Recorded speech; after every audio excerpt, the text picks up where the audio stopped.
but you're feast or famine. That's SF in a nutshell. Oh, and hang on here, I like this pick. Ooh. Good job, he saved his skill point there. Earthshot will get him out of that trap. As he's up to the high ground, Tundra are going to try and turn. They're trying to run down Nico, baby. Hanskin's got him tethered up. They can't quite get to him, so this time the 5v5 won't quite result in a death. Yeah, in a series like this so far, I'm all about picking heroes with style, and SF's a great way to round it off. I'm surprised Kyle likes this hero so much. He's always seemed like more of a fundamental kind of straightforward drafting kind of guy, and I don't think SF is a straightforward hero in the slightest, so to each their own, but I love watching SF. I hate playing against it though. I'm sure he'll be going for the Yule's Blink combo. Quite potent against the Troll Warlord. You love having a Yule's Purchaser against Troll and Ursa, just because both heroes rely on that 3 to 4 second window during their ultimate to dish out all the damage. The best way to prevent them from dishing out damage is just throw them up in the air.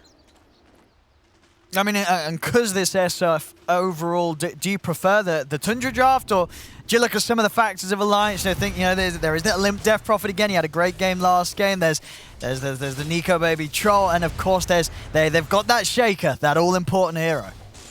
I would actually prefer Tundra's draft here. I think Alliance is in their zone, and I think this draft is not heavily favored towards one team or the other. Okay. But I think they have really good tools to deal with Troll this game, and usually when I see a Troll IO, or like an IO combo at all, it's a lot about the survivability of the hero that's working with it. And I think he's going to have to be ahead and stay ahead to remain survivable against the Ursa SF ridiculous amount of damage coming out super early on. Very few items required on those two heroes to dish it out. And do you imagine we'll see the same build from Nico Baby going for the Maelstrom and trying to play to an early timing, or is this a game where he could sort of sit back and say, I'm going the Battle Fury route, I want to try and match the farm of this Ursa scaling into the late game? I actually don't know. I know the IO is going to have influence on this. Yeah. You can weigh both sides of it. One, the IO makes you farm faster and also be able to show up to fights while farming, so you want to farm faster while you're doing that. But the other hand is you're going to be able to show up to all the fights.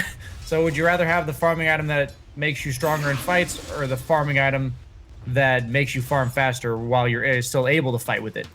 I would lean towards the Maelstrom route. I think that's more him, and it definitely looked like more his playstyle last game. He was constantly up in their face, forcing the issue, being a complete menace in the middle of those team fights. Definitely the Nico baby, at least I know and love. And it did work out excellently for him last game. I mean, he had no trouble keeping up in farm with just sort of the objectives and fights he was able to take with that build, and kept on par with Skeeter's PL, who was pretty much full farming for a majority of the game. You see so far in the lanes, mid lane, pretty even traded between the two of them. Both heroes just able to nuke the lane out. And what have we got down bottom house? Skeeter doing 11 for 1 against S4's 12 for 3. So training quite nicely down here. And are you a fan of this pick, this game for S4, getting him on the Mars this time round? Yeah, they needed a playmaker. He's one of the best melee heroes in lane against the Ursa. It's also nice mid to late game to mitigate the support Enchantress damage, because the arena prevents all ranged projectiles from entering it or leaving it. It's surprisingly effective, and in lane I like his skill point in the bulwark. Allows him to tank through a little bit of that extra impetus harass that will be naturally coming out. And overall, if you can pick an offlaner that's going to have decent farm against Enchantress Ursa, you're feeling pretty good. But he might be going down here, as Hanskin's nowhere to be seen. And Fado, one more impetus. Oh, the bulwark! That bulwark. That bulwark. This time around, when I praised somebody, they didn't instantly die, and it actually paid off. Yeah, they gave an example of what you'd said there. Yeah. that level 1 bulwark definitely keeping him alive. He's going to have to make the walk back to base, though, so still a fair bit of space here that Skeeter's going to get to farm. Still not ideal, but way better than dying there. Every time you die in this lane, you're feeding Ursa an extra component of his treads, an extra component of his orb of corrosion, and you're just going to make yourself even more and more likely to die again. And Earthshaker doesn't want to consistently sit here, but I imagine Hanskin or excuse me, F and G will be looking to play towards bottom a lot more often in case his Mars is continuously getting picked on. And are you a fan of this as well? Having sort of FNG play the Shaker? Yeah, I got a bit thrown off there. It's like I've seen Hanskin on the IO, but when I see Shaker, I think of Hanskin. It's a 4-position hero. I'm sure FNG will be perfectly fine. IO's a specialist hero. Yes. So you're either an IO player or you're not. Yeah. And I'm sure Hanskin's probably the proved tried and true IO player for the team. I don't know if I've ever seen a team that has 2 players that play IO. I don't think it, even if it's a 5 or a 4 from patch to patch, it's usually the same player. On bottom lane, trying to get aggressive onto S4 again here, and they might just have him. This time they'll be able to finish him off.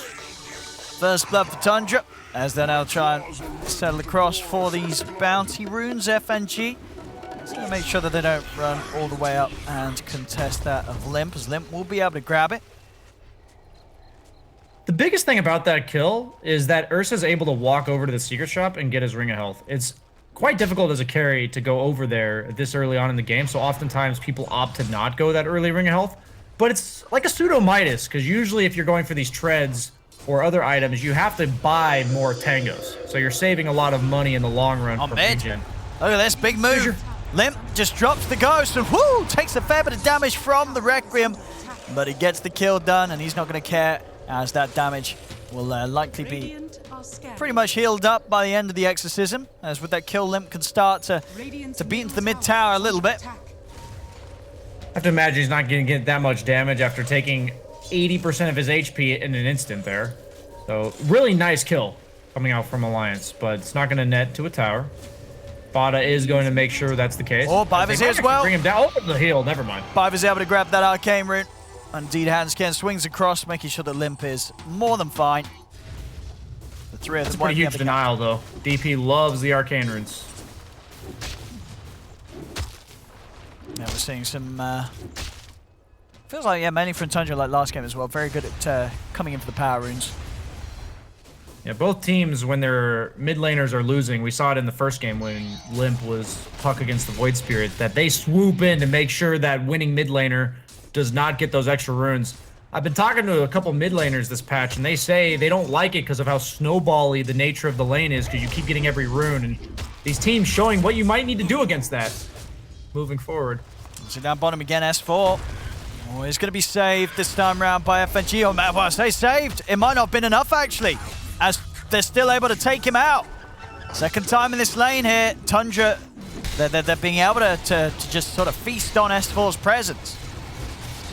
Yeah, Ursa's one of the best carries against Shaker. Obviously, you can jump over the fissure, which is really nice in those instances, but you're one of the few heroes that has built-in status resistance, and since the nerf of Satanic, which I do believe is the main reason Earthshaker's seeing so much play, on top of the fact that his Ag Shard's completely busted, the fact that you have built-in status resistance makes it so nice to play against Shaker late game compared to a lot of other carries. Down bottom, S4. He's going to pop the ult, but the enrage was already off. Skeeter, can he commit it for S4? He can't quite. S4's able to step out of the arena. Fada and Skeeter. Oh, they canceled their TPs because the... Oh, that's so sick. Mind games. Yeah, Skeeter. The next round of stun was going to come in. He's going to be fine, though, even with the cancelled TP. Won't be threatened. Yeah, as Ursa, you don't want a TP out there, but with the Death Prophet threatening the TP, you have to. So, Limp delaying canceling his TP to the very last second, and Skeeter manages to respond before his TP goes off. So that was really cool mind games coming out from both players. Don't see that too often. I see Limp popping the ghost. But we're looking towards for the 9. Stack. Yeah, at least they're able to take away a little bit from that camp, but again, not going to be able to put any pressure onto this tier 1 with the second exorcism now. Yeah, a bit of a confusing exo there. It does secure the D ward, even though they just instantly reward. That's fascinating by Fada, that he does just choose to ward the exact same spot, telling you how important they think the vision around the mid lane, especially of where the Shaker's running around to, because he will be the catalyst to enabling the DP to threaten whoever's defending that mid tower. Are you a fan of this as well from Nico Baby? That the pure efficiency, he's had some stacks prep for him, and 9 minutes and he's going to have the brown boots and Maelstrom done. So a 9-minute Maelstrom here on Nico Baby. Yeah, the weak part about Maelstrom compared to Battle Fury is that you usually have to go other items first because you don't get the innate regen components. But the IO alleviates that problem. And I've seen this a bit. I think Miracle did this as well. I don't know if he had an IO. I think he had a CM. Yeah, he didn't have an IO that game for sure, yeah. Yeah, where if you can rush this Maelstrom, it feels really good. And it looks like Hanskin's been stacking, so they're both going to get their levels. The sooner that 6 comes out, the sooner Nico Baby will be able to be globally teleported and make heroes like Mars, who don't quite have the gas in the tank to solo kill people, just that much more of a threat on the map. As it looks like Fada making a nice rotation to top, knowing that Troll does not want to lane against Brewmaster. Troll as a carry does get threatened by the Primal Split, which makes Brew really nice in lane against him. And capitalizing on that good matchup at the mid-game point. So the Alliance really a lot of pressure on towers. Yeah, for this mid tower. They're going to drop the arena down on poor old Biver there. It shows his face, and S4 has no mercy. Arena dropped down, and the Rubik's disposed of. Now you got to do it. Annoying long-range nuking supports defending their tower. They must be killed.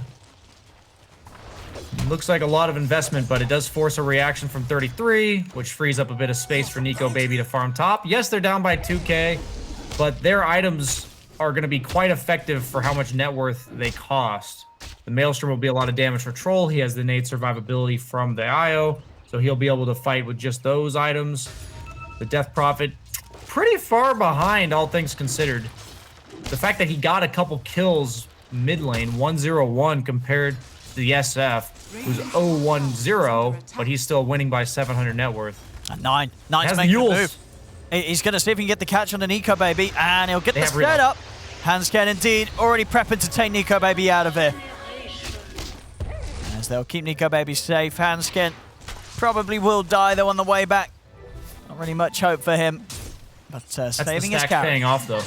If he hadn't gotten 6 at this point, then that reload wouldn't have been online and his carry would have died. So a little bit of efficiency goes a long way.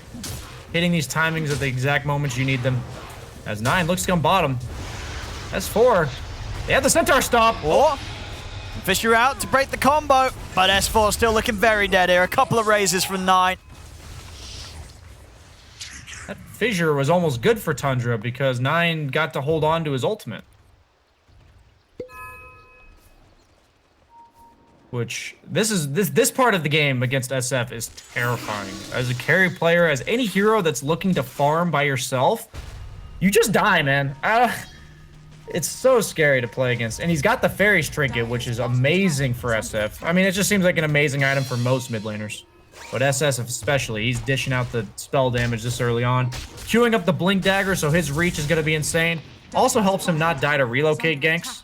Right now, most of their stuns. Hey, and here we go. S4, he's found the catch. Are they going to be able to burst him in time? They will. God's Rebuke takes him out.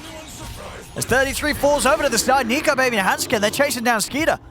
FNG's going to have Fisher again in a few seconds. TP's coming in. Do they want to dive for this? They certainly do. They're straight in. Echo Slam, a little off the mark, but it didn't matter. The Fisher will finish the job. FNG, he gets the job done. As they'll also be able to clean up Fada. So, the job's a good one.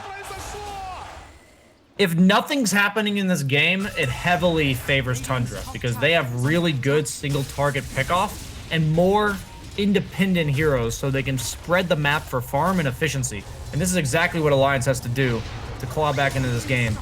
Oh. Stolen Spear. That's unacceptable, S4. You can cover that with Bulwark. That's like a Pudge giving away Rot, or giving away Hook when you can cover with Rot. Now, if anything, that's very scary, Rubik, with level 4 Spear. Spear did kind of save Hanskin, though. You know what? That was tactical by S4. Yeah. That's why he's a TI winner. It was like, I'm going to give him Spear, so he uses it to save Hanskin from the slow of 33. And yeah, big brain plays there from S4. That's predicting how the game's going to look. That's he truly saw that understanding happen. the game state. He knew exactly what was going to go up. Now we're seeing on Nico Baby's farm. BKB progress being made on top of the Maelstrom. Yeah, got to do it against SF and the Brewmaster. Yeah. There's just no substitute. Any other item, even like S and Y, doesn't matter how tanky you are, you just die to the SF ult. Going for the early ags on 33 this game. Brewmaster looks scary in the right hands, man. Not many teams are picking this hero, but it looks the team fight presence and the ags makes him scale so well in the late game. There's really no downtime that you can capitalize on with the 2 charges. Just in case Kyle forgot to read the patch notes again.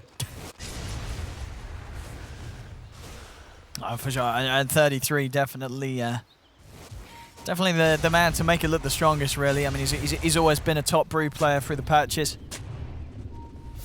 If the hero has more than 1 unit, I'll consider 33 to be probably one of the best players in the world.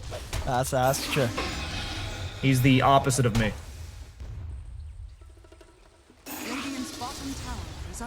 See what they're able to pull off here around the mid. That tier 1 tower still standing here. Lions really want to finish it off. And Limp, with a few hits, should get it. 33 can look for the deny. Oh, the fort! They actually keep it alive here. I mean, at least set them up for being able to easily deny it themselves. What a bounty! And they will. Fine. Able to take that down. They might try to trade Roche here. Ursa looks like he's running in. Yeah, Lions on totally the opposite side of the map. Scanning, they know. They're Okay, teleporting instantly. They are not willing to give this up. Oh, they're coming for this. Here we go. Alliance have arrived. This is so fast. I don't know if they're going to be ready. Limp. He's heading straight in. Silence down at the 3 of them. He's in. There's the fish around onto the 2 of them. Can they burst through 33 before the ult? No. 33 is able to get the primal split off. He turns, starts to focus the damage onto Limp.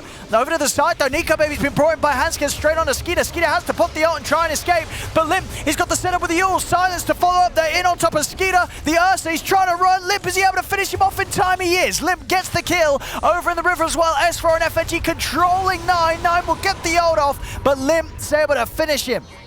As Limp gets the double, and Alliance, they're ready to start looking for more. 33 has been silenced, has no escape. As Alliance take down a 3rd around the pit. And now they look to move in and take Roshan for themselves. Yeah, they have Brewmaster, but they just can't fight this team fight from Alliance. IO Troll, incredibly strong, looping around the back lines, always catching Skeeter isolated. Basically neutering his damage output. He's constantly having to run away from Nico Baby. And Limp, FNG, and S4, that team fight wombo combo, control plus the damage. They have so much to worry about. That 9, he's trying to dish out his damage. He has a lot of it, but he's just constantly controlled and zoned throughout the course of the fight. Enchantress pretty underwhelming in these team fights. Rubik, until he gets more levels, underwhelming as well. This arena was incredibly good.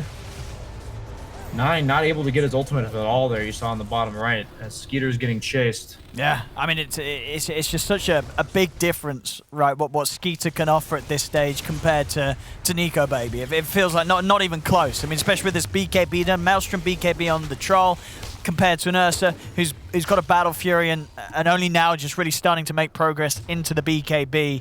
The Ursa just doesn't stand a chance in these 5v5s. Yeah, this Troll Ursa matchup's an interesting one. It kind of goes both ways. Whoever has more threat behind them seems like the better hero in the matchup. Because both heroes can kill each other, and both heroes can survive against each other. Yeah. But it's like who represents the ability to run at the other guy. And it's completely dependent upon your lineups. It's a very fascinating carry matchup to me. Something you don't necessarily see too often where they're both in the meta. So I definitely love learning more about these matchups as I see more and more games with teams picking them. At least it's not Wraith King, you know, maybe get to see a different hero. Yeah, someone else than the King. There's Alliance, 18 minutes in, starting to threaten taking these tier 2 towers, really getting the ball rolling and immediately hitting with the smokers. They'll look to sweep over 9 and Skeeter inside Alliance's jungle right now. They have Blink Dagger on S4. They don't want this target though. Oh, they don't want. They're looping around. I like this. Go for the juicy stuff. They're going for the long sweep around. They might find. They might indeed. Skeeter. Oh, S4. Who's he going for? He's going for 33. Silence onto Skeeter over to the side. S4. Is he going to be able to finish 33 in time? He's not. 33 gets the primal split off. Skeeter down to the low ground with the Earth Shock. The Ghost Shout damage not enough to take him out. As he jumps out, TP's away. Skeeter will make it out of that. 33. He's been able to get the Wind Panda out. as he's actually able to get, well, 9 at least gets the kill onto Hansked, and 33 will manage to get himself out. Yeah, I can't believe they managed to get out there. That was an impressive escape. I thought they were for sure going to get him there on Alliance. Skeeter being there actually saved 33's life because they were forced to utilize their spells on him rather than following up S4 with his Arena Spear combo.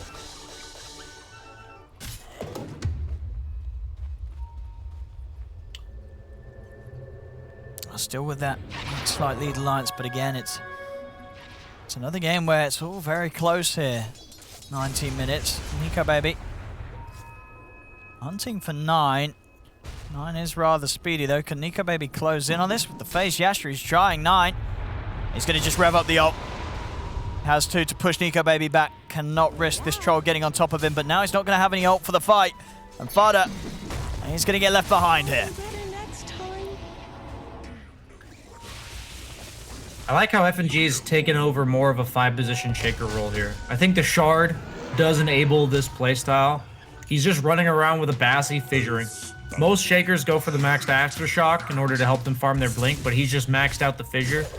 And he knows all his team requires of him is that extra little bit of control and teamfight presence, and he's now got the Shard. So, super annoying to deal with on any hero. Need those BKBs for the Radiance. Ursa's almost got his 500 off. SF's almost got his as well, but he's a little bit further off, like 1,700.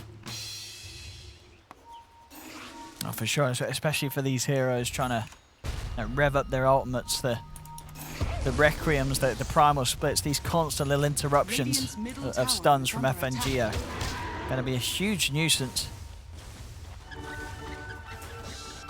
I should probably just pick the team with Shaker on it to win the game. Shaker seems ridiculous. Yeah, and as you say, FNG doing an excellent job this game. 207, involved in 9 of the 10 kills that Alliance has found. I really like Nico Baby's item progression here. S and Y, just gonna make him be able to hold on to the BKB that much longer. Amps up the regen he gets from IO. He's got plenty of damage with the overcharge. On again. Oh. I mean, FNG, he finds the setup, and S4's got the follow-up. As that Skeeter gone for 40 seconds. And this Ursa's game just getting slowed down heavily in comparison to Nico Baby. I really think this game's over for Skeeter. I've experienced this matchup on both sides, and it really is snowbally. Like, when you fall behind, you're just never able to do damage. You're not... Troll's not a hero Ursa can burst. He's got 25 armor, he's got an IO behind him, a Shaker counter initiation. He's never going to be able to threaten that 6 overpower attack where he just kills Nico Baby. And when Ursa can't function like that, and Nico Baby, the problem with Troll, we saw it last game against the PL, is that he also prevents you from killing his teammates because you just whirling axe him. So super frustrating. You can't ignore the Troll, and so now that he can't afford to focus the Troll, I don't know where you go from here. I actually don't really see a road of recovery back into the farm war for Skeeter. I think they're going to have to get some big SF ult combo off on Nico Baby, but they're going to also have to bait out his BKB first. Tall ask for Tundra here. I mean, they're headed out with this smoke, but Alliance not in any sort of position to be caught out.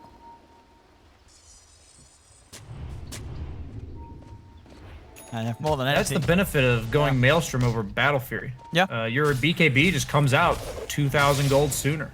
And you're seeing this timing window that Alliance had, they have hit it hard. As Skeeter has died now 3 times prior to hitting his BKB after having a really good start to his game. Just chasing him around the map, forcing fights that they know Tundra cannot take. Alliance with the smoke. Tundra. Fiver. He's going to dispel on Limb. They're still looking for the lead, and S4 is going to commit. He's found the opening onto 9, but they're able to turn, and S4's getting burst low, but he's still alive. The fissure into the aftershock, into the Echo Slam. Holy From afar, shit. he doesn't even need to hit them. It's just keeping that aftershock going and going and going. as FNG just locks them all down from a mile off. They're just gone. There were 4 heroes there, and then we're done. I mean, that was crazy amount of damage. Nico Baby gets teleported right into the back, pushes BKB ultimate, Maelstrom procs going everywhere. They just evaporated. They really did. And then now does the base. The tier 3's gone. The Rex as well. They're being taken. 24 minutes in here. Alliance continuing to just cement this lead that they have. Bash it done on Nico Baby. I mean, we'll see it again, bro. Just look at the stuns. Look, S4's in. Looks like they're going to be able to turn it, but suddenly, boom. Fisher out onto the free. Boom. Enchant Totem keeping the aftershock going into the Echo, making sure that 9 doesn't get any chance to respond. There is something fundamentally Fada. wrong with Earthshaker no. Echo slamming on the outside of the fight And it's still, and it's having great. it stun everybody. And I think Fada there, that was sort of his reaction to letting them get Shaker, I think. As Alliance, Go again. They might just get 33s as well. They're just getting split up. 9, he's getting bashed here. Nico Baby looking to chase him down. 9's trying to run, but the range bash there. Gets the kill. 33, he's trying to run. S4, he's going to have blink in a second. See, a 33 can hide from this. He's hiding, he's open. He's got no TP though, so he's going to have to stay very quiet. But he'll be Yeah, I love watching Nico Baby. He gives me like a whole new perspective on these aggressive mid-game carries. Yeah. I think I've underestimated Troll this patch, and maybe Nico Baby's just making it look a little too good. But his presence in these games is felt, and the IO really enabling it this game because he can just be there anywhere. SF's playmaking potential is gone because he has to Yules people. He usually is going to blink Yules people in order to set it up. And if they just instantly relocate on top of that, he has no way to defend himself. Nico Baby just BKB ults, runs him down. Yeah, now he's got a double damage room bottled up. He's almost got that Abyssal Blade completed. nice. He's massive. He's a whole 6,000 gold ahead of Skeeter. He is an Abyssal Blade worth of farm ahead right now. Well, Tundra, I mean, they know that they've got to keep trying something. They're out with the smoke. Roshan is up as well, so an important fight to take. A win here will mean that the Roshan is likely to be yours. How are they going to start this though, Tundra? Getting FNG wouldn't be a bad shout. They had the fissure. That's about it though. Oh, they're in. Skeeter, he's looking for FNG. As he's going to be able to finish him off with the BKB. Skeeter gets the kill. Now he turns over towards S4. He's getting the swipe stacked up. S4's up in the F and now. Limp committed with the BKB in the ult. S4 finally Reload falls. just came up. They get the 2 kills, but now Nico Baby, he's turned up. He's in onto Skeeter. Skeeter jumping out with the enrage, starting to get out of there. S4's come back in with a buyback. Skeeter is doing his best to run away from this 9. He's in with the ult, but Nico Baby's on top of him, takes him down with the battle trance. 33 will be able to TP away. Oh, Willie, the Yules, they get him in time. They put a stop to his escape as 33 will also fall here. Nico Baby joining over as well to get involved in the action, picking up another kill. As they're buying back, we'll see what 33 does with this. I don't know if they're going to be able to actually get to the pit to contest this. Nico Baby's still got a few seconds left of the DD. They're really coming for this though, Tundra. They know that this game's going to be ever so hard if they let Alliance get away with this Roshan. And you're having a hard enough time killing Troll twice. Or sorry, once, let alone twice. I mean, Alliance is stepping outside of the pit as well. They're stopping them from taking it. I think Alliance knows if they don't just spoon feed Tundra the fight that they need to come back in this game, that they're good to go. So even though I think they could force this Roche, oh, they actually have to be careful. Is he going to sneak this? Oh, he might just a Skeeter. They're not going to get back there in time. Skeeter's going to be able to get in and get it for himself. No, S4 jumps in, but it doesn't matter. Skeeter got it. He gets the kill. He gets the Aegis. He gets the cheese. He takes it from right underneath their noses. They just did not expect him to sneak in and do that at all. Alliance, they weren't ready for that one bit. I think this is Skeeter's version of a rapier. Yeah, that was some big balls play that if you don't get that instantly, the game's actually just over. I mean, that was As you say, yes, Skeeter, we've really seen him before in these situations. He knows to go, just how to go the extra mile and to take that risk to really give his team a good shot at a game here. Yeah, I admire both the way these teams have played this whole series. Like, they know there's only one way to win this game, and even though it did work for Alliance in the second game, I don't think it's going to work for Tundra here. But I can say with almost certainty, if Troll had gotten that Aegis, this game's 100% over. So, sick play from Skeeter there. Gotta do what you gotta do. You know, probably needs a new pair of pants after wetting himself sitting in the fucking pit there. My goodness. He gives them a shot. I mean, if this Aegis as well makes allows Tundra to come out the next team fight, then that's really just going to be testament to how huge that move was from Skeeter. But we'll see. As you know, still Alliance, still 8k ahead. As you said, it would be very hard for Tundra to deal with Troll twice. I mean, whilst it's still obviously a little more difficult than dealing with him once, Alliance probably do still have the firepower to take down this Ursa twice, unless Tundra are able to get some insane start to the fight. 73. It's going to be forced to find somebody while Troll's in the air. Limp's invisible, though. I might just have to use this split to run. Not a huge commitment since he's got two of them, but not ideal.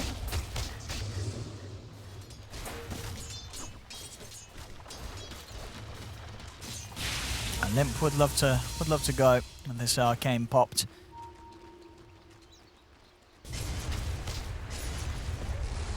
They are doing it into this Aegis.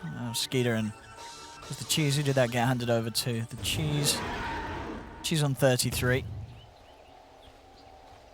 I really do chalk this game up to those early moves from Alliance when they were down by 2,000 gold. They have such a snowball-heavy lineup on Tundra that if they had not just shut it down ASAP, this game could have easily gotten out of control. And suddenly, you know, over the course of the last 15 minutes, Alliance has accrued this advantage of map control. Yeah. Where they were shaking in their boots for the first 10 minutes against that SF ulti, who was just running around picking off whoever he pleased. And now it really feels like the ball's in their court. And Tundra is hesitant to go on anybody. Understandably so. The counter initiation threat on literally any target on Alliance is scary. If you go on Shaker, there's the IO relocate. If you go on anyone else, there's the Shaker. And do you like this as well for Nico Baby getting the Blink Dagger in his Troll build this game?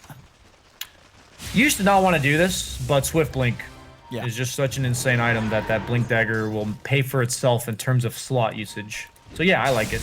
Helps him pick and choose his targets in the fight. They're watching Nico Baby mid. I know how hard it is to jump on him with Hanskin sitting behind though. Very hard target to start the fight on. They've got to find some way of getting on top of either FNG or Hanskin to start this off. I personally love the addition of the Swift Blink and the Strength Blink just because it allows these carries that love to buy Blink but could never afford to dedicate an entire slot to it to go for it. Because once you get that Swift Blink, once you activate it, it is 75 damage and 75 attack speed. Not to mention the fact that you're usually running at 700 move speed. And you have a Blink. Bottom 9. They're in on top of him. They come in with a relocate. But 9... He didn't trust his bash. 9's able to get out. And they're going to lose their IO. 9 will end up going down as S4's able to come in with the arena on the back of it all. Also Limp committing on a buyback takes down the Rubik. Well, they have the buyback come out for 9. Skeeter is moving on to S4. Primal split ready to go again. They are hitting hard into the Ursa, but they've lost S4. Skeeter's going to have the second life. Good to go. 9 up to the high ground, but Limp and Nico Baby are chasing him down. He did buy back for this. 9 He's silenced. 33 trying his best to save him as he sends Limp up in the air. Gives time for 9 to break away, but Nico Baby's chasing him with a blink. Skeeter's on top of him, but with the Abyssal Blade, Nico Baby closes the gap onto 9. It's a dieback from the SF. Skeeter pops the Enrage, starts to try and stand his ground against Nico Baby with the Yule Scepter from Limp. Kites up some of the Enrage. Fada trying to fight FNG, but the fish is out. The chain stuns are there, holding Skeeter down. FNG will fall, but Alliance, they've got the clean up here by the looks of it, unless the buyback from Skeeter can change anything. as Limp and Nico Baby, they're a little cautious now that this Ursa's going to be coming in for another round. There'll be a buyback from FNG, and the outpost is available for Alliance to TP in so they can close the gap. Hanskin comes over the cheese, healing 33 up, but he's got no split for 40 seconds. They're in with the silence. Nico Baby blinks his Skidder. He's looking for the backlines. He's in onto Hanskin. He's trying to close in, but the bashes are from Nico Baby coming out. As Skidder is turning towards Limp. Another Yule wasting time at this enrage. Skidder's back down. Could he quite finish off Limp? He can't. Limp's up again in the air. Limp's going to finally fall, but at the cost of Skidder's life and at the cost of Biver's as well. Fada, he'll also get taken out as Alliance will manage to team wipe Tundra.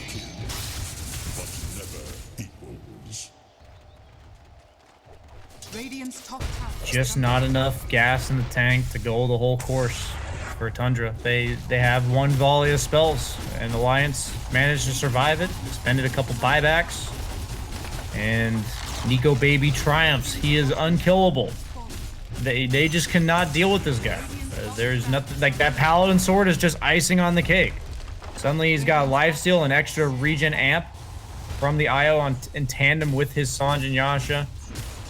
And the best part about this for Alliance is the guy that's responsible for killing the base is the guy that's also unkillable. Yep. So they will be able to capitalize. He's taking it all down here. Tundra, they're back in, but their base just getting taken away in front of them. 9. Oh, he's jumping in with a BKB. He's going to go for the ult on the IO. Has he quite got him? No, it's not enough damage. And now Nico Baby. He had 8 souls. Is ready to turn, and it's just, okay, that explains a lot there. So, I was wondering, I'm like, did he ult? Like, what happened there? And then they're going to call it. They know that this one it's over and done with. Alliance will take this game 3. The series, it's theirs. After they really do come in with a